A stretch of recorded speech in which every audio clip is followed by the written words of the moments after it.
Beberapa pengikut Rasulullah banyak yang berasal dari kalangan orang miskin dan lemah. Ajaran Islam yang melarang penindasan membuat mereka berbondong-bondong masuk Islam. Namun, jika Tuhan mereka tahu akan hal tersebut, mereka dipaksa memilih kembali menyembah berhala atau disiksa habis-habisan.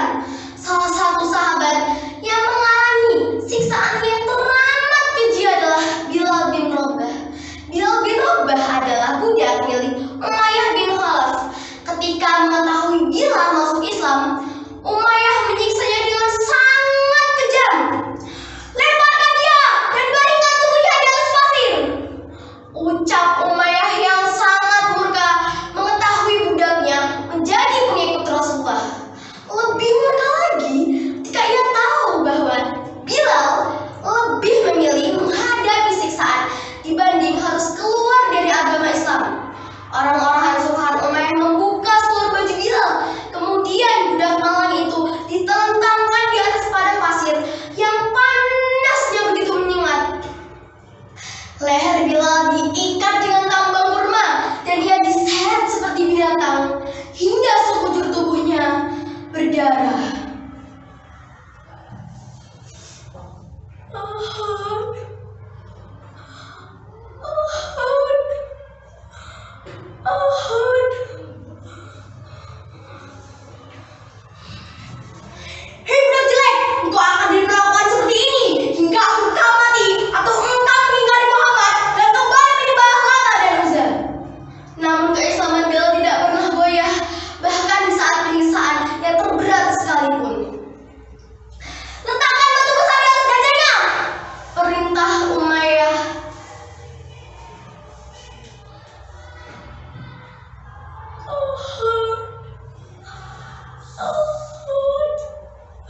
Bilal pun tersentak dan terbangun.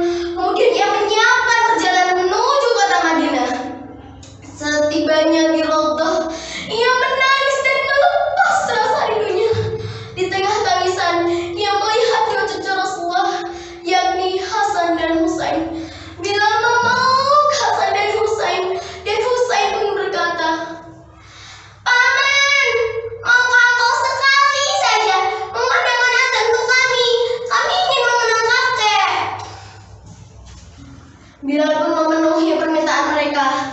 Saat tiba waktu sholat, Bilal berdiri untuk memandangkan azan di tempat dahulu ia memandangkan azan. Allahu Akbar, Allahu Akbar, Allahu Akbar, Allahu Akbar. Ketika sampai pada lafal Asyhadu anna Muhammadar Rasulullah, Asyhadu anna Muhammad.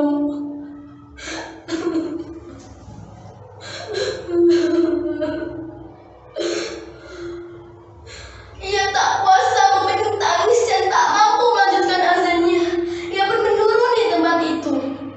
Dan Umar bin Khattab pun berkata, "Aku belum pernah menemui hari di mana kota Madinah ini penuh dengan kesedihan dan ratapan, kecuali hari di mana Rasulullah meninggal dan hari di mana Bilal mengucapkan Asyhadu anna Muhammadar Rasulullah." Ia adalah seorang pria yang diingat sebagai budak, tidak memiliki keluarga, dan tidak memiliki dukungan. Namun keteguhan hatinya tidak perlu diragukan lagi. Itulah kisah Bilal bin Rabah. Semoga kita dapat mengambil hikmah dari kisah tersebut. Wassalamualaikum warahmatullahi wabarakatuh.